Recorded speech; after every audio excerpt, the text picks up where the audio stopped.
তিন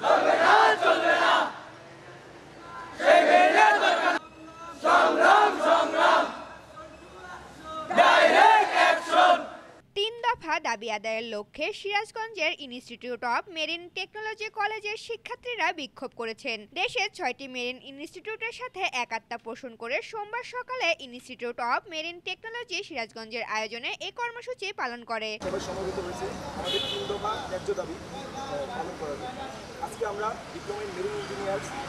ওয়ালটন আবারও মিলিনিয়ার অফারে ওয়ালটন ফ্রিজ কিনে আপনিও হয়ে যেতে পারেন মিলিয়নিয়ার। মিলিনিয়ার ছড়াছড়ি দেশ জুড়ে, এটা শুধু ওয়ালটেনই পারে। দীর্ঘ 16 বছর যাবৎ আমরা একটা বিষয়ে আন্দোলন করে যাচ্ছি যে আমাদের যে সিডিসি প্রদান এবং আমাদের পর্যাপ্ত কর্মসংস্থানের সুযোগ। ডিজি মহোদয় এবং যে বিএমইডি আছে তাদেরকে বহু বছর ধরে তাদেরকে আমরা এই বিষয়ে আমরা জানানো দিতে যাচ্ছি। মেরিন ও শিপ বিল্ডিং ডিপ্লোমাধারীদের সমুদ্রগামী জাহাজে যোগদানের জন্য অনূর্ধ্ব 6 মাসের প্রিসি ট্রেনিং এর মাধ্যমে ক্যাডেট সিটিসি প্রদান। 3 দাবিতে এই কর্মসূচি পালন করা হয়। দাবি আদায় না হলে পর্যায়ক্রমে আন্দোলন কর্মসূচি আরো বাড়ানো হবে বলে জানায় ছাত্ররা। এদিকে ছাত্রদের এই আন্দোলনকে যৌক্তিক বলছেন প্রতিষ্ঠানটির শিক্ষকরাও। কারখানা আর না